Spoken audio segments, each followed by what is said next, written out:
Electrochemistry में जो batteries वाला पार्ट है वो ज़्यादा थ्योरेटिकल होने की वजह से हम लोग देखते नहीं है, बट वो जेईई में क्वेश्चन उठ के आ जाता है। सो इस वीडियो में इसको कवर करेंगे पूरी तरीके से। So you can expect +4 marks from this video अगर बैटरीज वाले पार्ट से क्वेश्चन आता है। सो स्टार्ट करते हैं यार। सो बेसिकली होगा क्या, इलेक्ट्रोकेमिकल सेल्स में बैटरीज में we have something called primary battery and secondary battery. So basically primary batteries क्या होती हैं, जो कि नॉन रिचार्जेबल होती है, जो कि तुम 10 रुपये 12 रुपये की बैटरी लेके नहीं आते एवरीडे वाली वो सब। सो बेसिकली वो क्या होती है, primary batteries. And secondary battery जो कि वो रिचार्जेबल होती है, मतलब तुम उसको दोबारा चार्ज करके यूज़ कर सकते हो। जो यूज एंड थ्रो है वो प्राइमरी है, एंड जो रीयूजेबल है that is called secondary battery.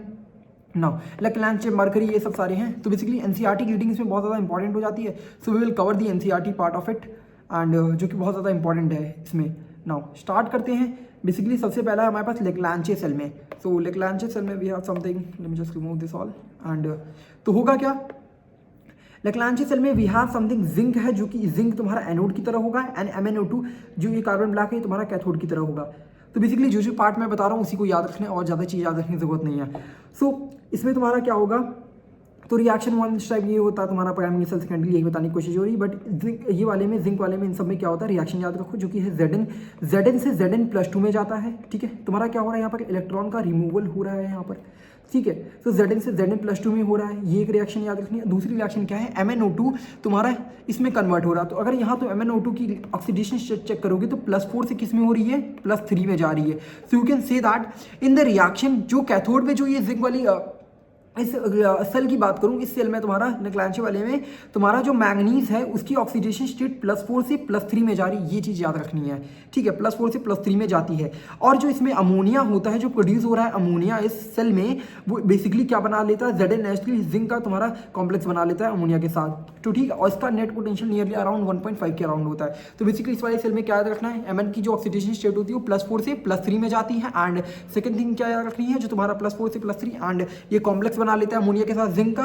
And zinc तुम्हारा एनोड पे जिंक होता है, ठीक है, कैथोड पे ये वाला पार्ट होता है जो कि MnO2 वाला।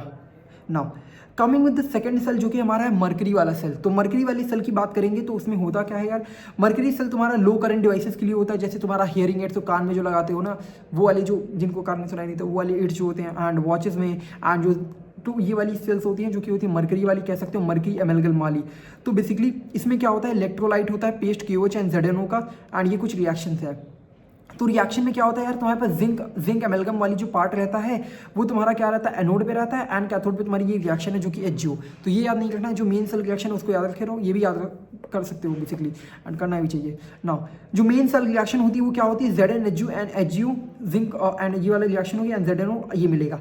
बट इंपॉर्टेंट पार्ट क्या है इसमें, जो इसमें तुम देख सकते हो यहाँ पर कोई भी कैटायनिक या फिर एनायनिक स्पीशीज नहीं है, ना ही तुम्हारे पास कैटायनिक है ना ही एनायनिक, मतलब कह सकते हो कोई भी रेडिकल नहीं है। नाउ तो इसकी वजह से होता क्या है, कैटायनिक या फिर एनायनिक स्पीशीज ना होने की वजह से तुम कह सकते हो इस रिएक्शन में कांस्टेंट सेल पोटेंशियल मेंटेन होगा। क्या होगा, कांस्टेंट सेल पोटेंशियल तुम्हारा मेंटेन रहता है। क्यों, क्योंकि कोई आयंस इन्वॉल्व नहीं है, एंड जिसकी वजह से अगर कांस्टेंट सेल पोटेंशियल इन्वॉल्व रहेगा तो तुम्हारी इसकी जो लाइफ टाइम रहेगी, इस सेल की जो लाइफ टाइम रहती है वो ज़्यादा टाइम तक रहती है, क्योंकि इसमें कोई एनायन या कैटायन इन्वॉल्व नहीं है। तो जो तुम वॉच पहनते हो उसमें वो ज़्यादा टाइम तक क्यों उसकी बैटरी चलती है, क्योंकि इसमें कैटायन एनायन नहीं इन्वॉल्व है।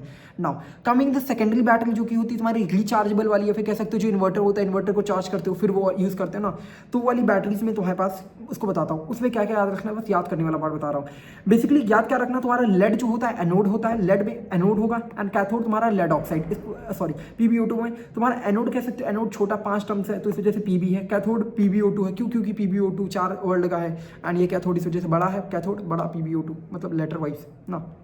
एंड जो तुम्हारा इलेक्ट्रोलाइट होता है, इलेक्ट्रोलाइट उसमें जैसे KOH था ये सब, तो इसमें तुम्हारा क्या होता है 38% सल्फ्यूरिक सॉल्यूशन होता है जो कि एज इलेक्ट्रोलाइट की तरह होता है। Now coming with that part तुम्हारे पास एक रिएक्शन मैं याद कराने की कोशिश करता हूँ, इसको याद करो।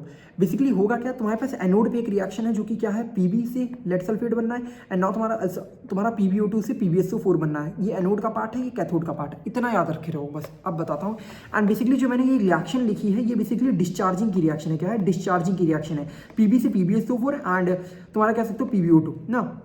अगर तुम्हें जाननी हो, क्योंकि क्वेश्चंस जो आए हैं वो क्वेश्चन भी करके दिखाऊंगा।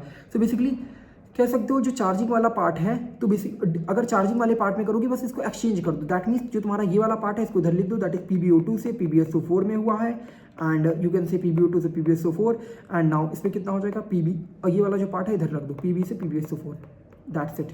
मतलब ये रिएक्शन याद रखो। अब मैं बताता हूँ इस रिएक्शन का यूज़ करके क्वेश्चन कैसे करना है, ठीक है। ये वाली चीज़ याद करना, पीवी से PbSO4 हो रहा है एंड PbO2 से PbSO4 हो रहा है। अभी बताता हूँ कैसे यूज़ करना है। नाउ कमिंग द फोर्थ वाली यार, तो फोर्थ वाले में तुम्हारे पास क्या है, कैडमियम की शेल है। तो अनदर तुम्हारे पास कैडमियम वाली शेल है जो कि लॉन्गर लाइफ होती है इसकी, लेड स्टोरेज सेल में यूज होता है, एक्सपेंसिव होता है मैन्युफैक्चर में। तो उसकी रिएक्शन याद है, कैडमियम निकल ये हो रहा है, रिएक्शन हो रही है। तो इस रिएक्शन वाले पार्ट को याद रखेगा ना। Now coming the fuel cell, fuel cell तुम्हारा, फ्यूल सेल में तुम्हारा क्या, production of electricity by thermal plants. No, ये एफिशिएंट मेथड नहीं होता, इसमें ज़्यादा एनर्जी इन्वॉल्व होती है एंड ये वाली चीज़ है। इसको एक बार रीड कर सकते हो but no. Coming with the question वाला पार्ट, अब क्वेश्चन वाले पार्ट में basically we have the first question जो कि है match the column. So start करते हैं। मैच द कॉलम में फर्स्ट है हमारे पास लेक्लांचे सेल, ये सारी सेल्स हैं, इसके साथ मैच करना है। तो कैसे करेंगे, पहले देखो यहाँ पर लेक्लांचे सेल है। लेक्लांचे सेल वाला क्या है, प्राइमरी सेल वाला। उसमें क्या था, प्राइमरी सेल में क्या था, याद करो, जिंक से जिंक 2+ और ये वाला बन रहा था। ये वाली ये रिएक्शन है जिंक से जिंक +2 में, जो कि प्राइमरी सेल है, जो कि लेक्लांचे सेल कहलाती है। तो बेसिकली कह सकते हो तुम्हारा क्या हो जाएगा, लेक्लांचे सेल क्या है तुम्हारा, रिएक्शन होती है एनोड पे Zn से Zn+2 में, मतलब A का 4 होना चाहिए, ठीक है। अब देख लेते हैं फ्यूल सेल क्या होता है। मैंने फ्यूल सेल में एक चीज़ बतानी याद रखनी है कि एम्बशन ऑफ एनर्जी, इलेक्ट्रिकल एनर्जी वाली बात है। तो मतलब कह सकते हैं फ्यूल सेल मास C का क्या हो जाएगा 1। नाउ निकल कैडमियम वाले में, निकल कैडमियम वाली बात बताई एंड मर्क्यूरी वाली तुम्हारा मैच कराने की कोशिश करोगे। ए से लेक्लांचे सेल A का 4 होना चाहिए। चलो भैया, पहला एक ही ऑप्शन में A का 4 है तो ये वाला ही हो जाएगा तुम्हारा। बट देख लेते हैं और निकल कैडमियम वाले में क्या हो जाएगा।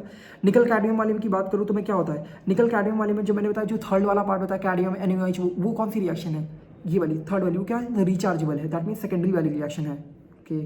तो जो तुम्हारा क्या होता है, निकल कैडमियम वाला है, जो लास्ट वाला पार्ट हमने किया था कि इसको रिएक्शन ऐड कर लेना, तो तुम्हारा क्या होता है, रिचार्जेबल, जो कि सेकेंडरी सेल है। फ्यूल सेल की बात मैं करूँ तो फ्यूल सेल तुम्हारा क्या होता है, कह सकते हो जो फ्यूल सेल होता है उसमें बहुत ज़्यादा एनर्जी कंबशन होता है इलेक्ट्रिकल एनर्जी में। तो ये वाला है। मर्करी सेल तुमने सबसे पहले वो ऊपर वाला ही पढ़ा था। तो वो क्या होता है, कोई भी मर्करी सेल में क्या होता है, मर्करी वाला जब Hg वाली रिएक्शन मैंने याद कराई थी उसमें क्या कहा था कि मर्करी वाले सेल में तुम्हारा कोई भी एनायन या कैटायन नहीं इन्वॉल्व होता, जिसकी वजह से वो बहुत ज़्यादा टम्बल टाइम चलता है। Does not involve any ions in solution and use as hearing aids. तो जिंक वाला चीज़, सॉरी मर्करी वाला। तो बेसिकली तुम्हारा मर्करी सेल ये हो जाएगा।